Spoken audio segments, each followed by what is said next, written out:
கோவையில் ஜல்லிக்கட்டு வீரச்சிலை திறப்பு. தமிழர் பாரம்பரியத்தை போற்றும் வகையில் அடிஷியா முன்னெடுப்பு.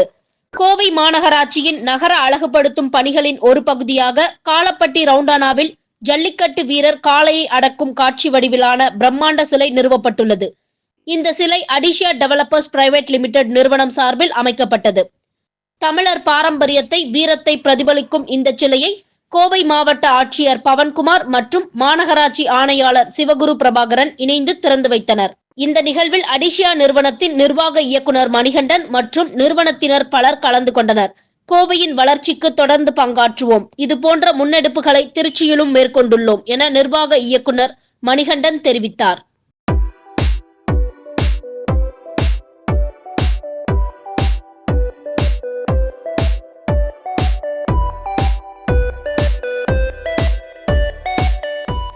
பாத்தீங்கன்னா அடிஷியா நிறுவனம் சார்பாக இன்னைக்கு காலப்பட்டி ஜங்ஷன்ல இந்த ஒரு சிஎஸ்ஆர் இனிஷியேட்டிவா இந்த ரவுண்டானா நாங்க பியூட்டிஃபிகேஷன் பண்ணி டெவலப் பண்ணி இன்னைக்கு கோயம்புத்தூர் மாவட்ட ஆட்சித்தலைவரும் கோயம்புத்தூர் மாவட்ட ஆணையாளர் கார்பரேஷன் ஆணையாளர் அவர்களை வச்சு இன்னைக்கு அதை ஓபன் பண்ணியிருக்கோம்.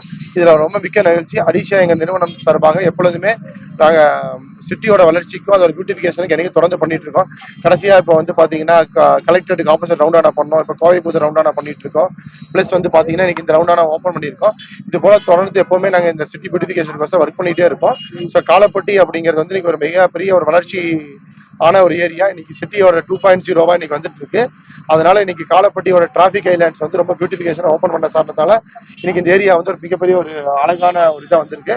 இன்னைக்கு அதனுடைய கவுன்சிலர் விஜயகுமார் சார் ஆகட்டும், இன்னைக்கு அவங்க எல்லாரும் மிகப்பெரிய ஹெல்ப் பண்ணி இந்த ரவுண்டான ஓப்பன் பண்ண வச்சிருக்காங்க. ஸோ இதை பத்திரிகையாளர் என்னைக்குமே எங்க கூட துணையா இருந்து இதை எப்பவுமே எடுத்துக்கொண்டு போய் சேர்த்துட்டே இருக்கீங்க. அது போல கோயம்புத்தூர்ல நாங்கள் வளர்ச்சிக்கு எப்பவுமே துணையா இருப்போம். அதாவது சிட்டியோட பியூட்டிஃபிகேஷன் ஆகட்டும், சிட்டியோட டெவலப்மெண்ட் ஆகட்டும், எஜுகேஷனுக்கு ஆகட்டும், இப்போ ஸ்கூல் ரெனோவேஷனுக்கு இப்போ ஸ்டார்ட் பண்ண தொடங்கி இருக்கோம். அது போல பல திட்டங்களை நாங்கள் எப்பவுமே ஒரு சிட்டியோட வளர்ச்சிக்கு, தொழில் மட்டும் இல்லாமல் சிட்டி வளர்ச்சிக்கு கூட துணையா இருந்துட்டே இருக்கோம்.